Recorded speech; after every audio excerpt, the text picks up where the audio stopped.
Hello, I'm Louise and I'm from London and I'm on the 200-hour Ashtanga Vinyasa course. So I've been going to yoga classes for like the last 10 years, so I wanted to do a course that helped me understand what I was doing and why I was doing it, and we've really gone in depth into absolutely everything. I understand sort of where yoga's come from, why we do the asanas, and I think just having that time to go through all that has just really helped me kind of understand things on a much deeper level than I did. And I'm hoping that eventually that will, help me in my own practice and help me to do things a bit better.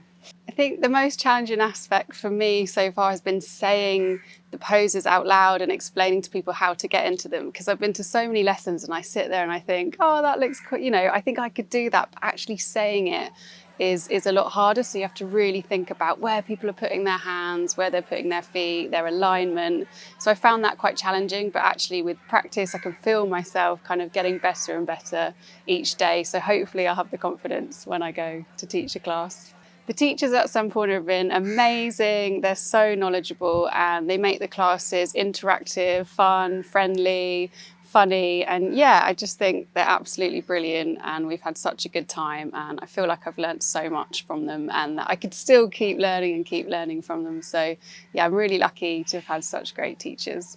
The one thing I miss the most about this training is being in a group of people every day with like amazing energy, everyone practicing together, everyone having a good time. You go through highs and lows together, and just having a supportive group of people around you for when you need help or you're struggling with something, or yeah, to just have a good time together. So yeah, I miss the sort of morning practice with everyone each morning.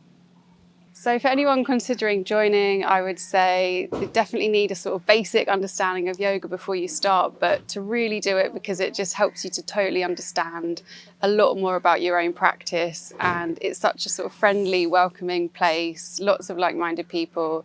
It's in a beautiful spot, and yeah, the teachers are absolutely brilliant. So I'd really recommend it for anyone wanting to study more yoga.